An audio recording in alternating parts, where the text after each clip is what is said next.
ஆனா அது திமுகவுடைய வாதம். திமுக இன்னொரு வாதமும் சொன்னாங்க.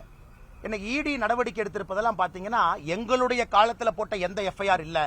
2021 மே மாசத்துல நாங்க ஆட்சிக்கு வந்துட்டோம், எங்க ஆட்சியில போட்டதில்லை. இடியினுடைய அபிடவிட் கோர்ட்ல பாத்துட்டீங்கன்னா 2021 திராவிட முன்னேற்ற கழகம் ஆட்சிக்கு வந்த பிறகு போட்ட பல எஃப்ஐஆர் அதுல கோட் பண்ணிருக்காங்க. பல எஃப்ஐஆர் கோட் பண்ணிருக்காங்க 2021 ஆட்சிக்கு வந்த பிறகு. அதையே திமுக மறைத்து எங்களுக்கும் அதற்கும் தொடர்பு இல்லைங்கிறாங்க. செகண்ட், இன்னைக்கு தமிழகத்தில் எல்லோரும் பேசக்கூடிய ஒரு விஷயம், 10 ரூபா 20 ரூபா ஒரு குவார்டர் பாண்டுக்கு எக்ஸ்ட்ரா வாங்குறாங்க. அப்படி இருக்கும் பொழுது நீ திமுக காரனே ஒத்துக்கிட்டு போய் எங்களுடைய போட்டோ எல்லாம் ஒட்டுறான், இங்க எம்ஆர்பி ரேட்டுக்கு தான் நாங்க விக்கிறோம்னா அதை எங்களுக்கு பெருமையாக கருதுகின்றோம். பாரதிய ஜனதா கட்சி இந்த பிரச்சனை எடுத்த பிறகு யார் டாஸ்மார்க்கு போன சகோதரர்களுக்கு கூட எம்ஆர்பி ரேட்டு கிடைக்குதுன்னா அதற்கும் இன்னைக்கு பாரதிய ஜனதா கட்சி தான் காரணம்.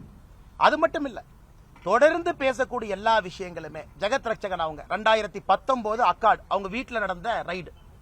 நான் சொல்ல அக்காட பத்தி அன்னைக்கு 1000 கோடி ரூபாய் என்று இன்கம் டாக்ஸ் சொன்னாங்க. அவருடைய சாராய ஆலையில வரி ஏய்ப்பு நடந்திருப்பது.